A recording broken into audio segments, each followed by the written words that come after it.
नमस्कार, एस्ट्रो तक में आप सबका बहुत-बहुत स्वागत है। मैं हूं प्रवीण मिश्र। कन्या पूजन का नवरात्रि में क्या महत्व है? कन्या पूजन का सही विधान क्या है?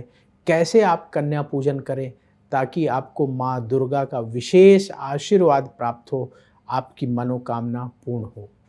देखिए, कन्या पूजन अगर आप सही तरीके से नहीं करेंगे, तो वो फल नहीं मिलेगा जिस फल की आशा से आप हर साल नवरात्र में कन्या पूजन करते हैं। तो सही तरीके से कन्या पूजन करिए ताकि माँ दुर्गा प्रसन्न हो आप पर और आपकी मनोकामना पूर्ण करें। देखिए, कन्याओं को देवी का स्वरूप माना जाता है, तो इसीलिए देवी का ही पूजन कर रहे हैं जब आप कन्या पूजन कर रहे हैं, इस बात का ध्यान रखिएगा। तो कन्या पूजन कब करना है, कैसे करना है, पूरी बात समझ लीजिए। देखिए, कन्या पूजन कुछ लोग अष्टमी के दिन करते हैं और कुछ लोग नवरात्रि में नवमी के दिन करते हैं।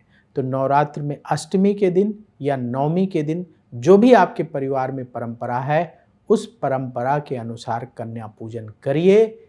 लेकिन कैसे करना है वो आप जान लीजिए। फॉर्मेलिटी के लिए कन्या पूजन करेंगे तो कोई फायदा नहीं होगा।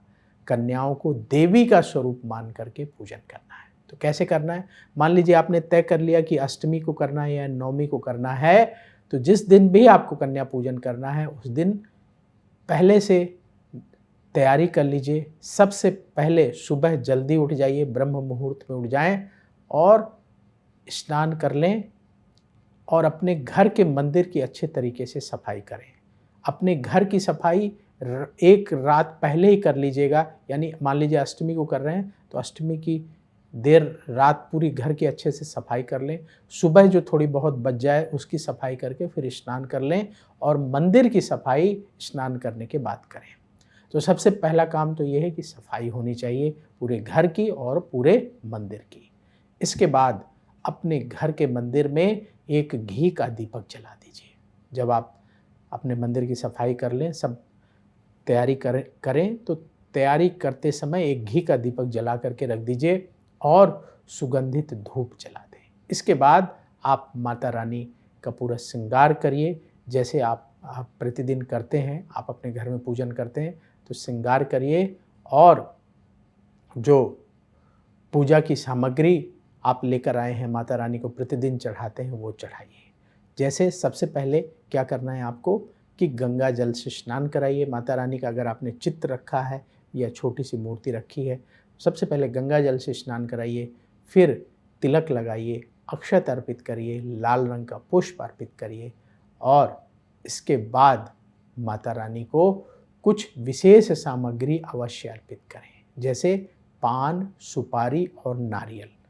अष्टमी के दिन या नवमी के दिन, जिस दिन भी आप कन्या पूजन करने जा रहे हैं, और माता रानी को अर्पित करने के बाद एक थाली बना लें जिसमें कन्याओं की पूजा करने के लिए थोड़ा सा चंदन, थोड़ा सा अक्षत रख लें और कन्याओं का पूजन आप करेंगे अपने घर में, उसके पहले से ही उसकी तैयारी कर लीजिएगा। जैसे मान लीजिए कि आप अष्टमी के दिन पूजन कर रहे हैं तो एक दिन पहले ही कन्याओं को निमंत्रण दे करके आ जाइएगा कि आज हम अष्टमी के दिन यानी कल हम जो है अपने घर में कन्या पूजन करेंगे, तो आप आइए।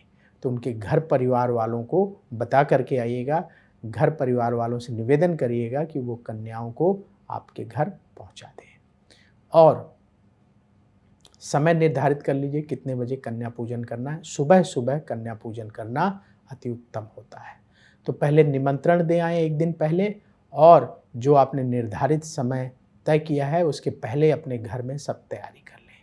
जैसे कन्याओं के पसंद का जो है प्रसाद तैयार करिए, जो भी उन्हें पसंद है वो प्रसाद तैयार करिए। ऐसा प्रसाद ना बनाएं जिसको कन्याएं खाएं ही ना, क्योंकि बच्चों को जो चीज़ें पसंद नहीं आती नहीं खाते, तो इसलिए उनके मन पसंद का प्रसाद अवश्य बनाइएगा।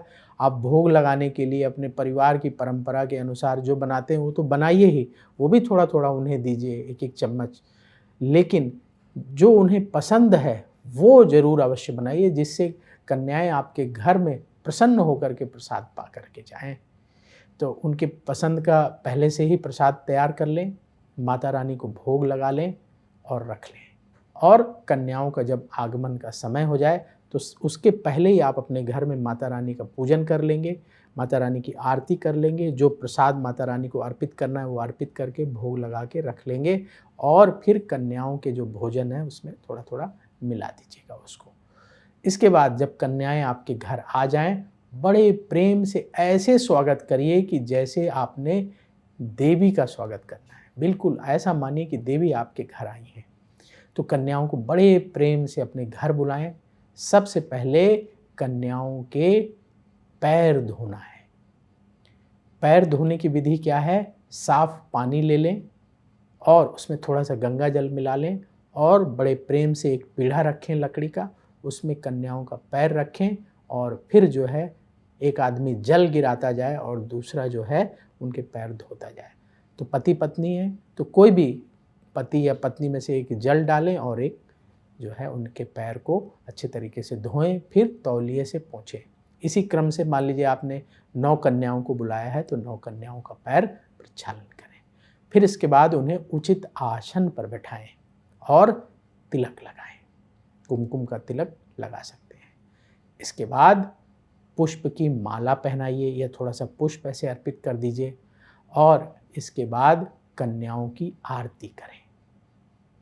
आरती करने के बाद फिर कन्याओं को आप जो है उचित स्थान पे बैठा दीजिए भोजन के लिए।